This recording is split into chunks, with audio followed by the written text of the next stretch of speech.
Kaixo, site hau beste hizkuntza batean dago, kasu honetan ingeleraz. Eta itzultzeko beti navigazio lehioan ikur hau, itzulpenaren ikurra, agertzen da. Klikatzen badugu, sitea itzultzen da.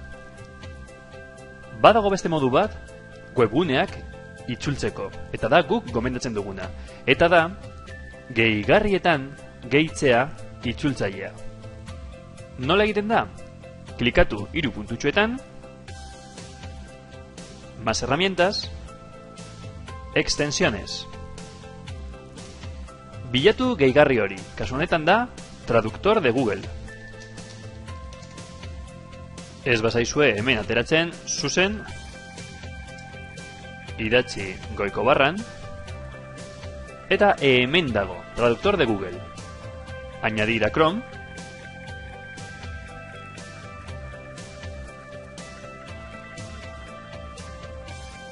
Eta hemen dago ja gehituta, gure gehigarrietan, gehigarri hau. Orain, bueltatuko gara, lehengo web horrira, ingeles ez dago. Hemen klikatzen badugu, aukera daukagu hitz solte bat itzultzeko, adibidez hitz hau, edo web horri osoa. Traducir esta página. Klikatzen badugu, agertzen da gazteleraz, lehenetxia gaztelera itzultzeko daukalako. Baina, hemen daukagu aukera, euskaraz ere jartzeko.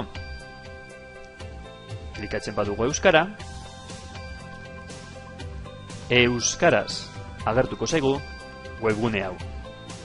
Beti euskaraz itzultzeko lehenetxi bezala nahi badugu, gehigarriko ikurrean klikatzen badugu, opciones de extensión, eta mi idioma principal, jarri, euskara.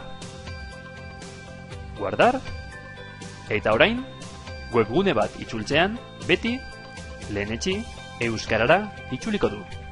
Eskerrik asko, agur!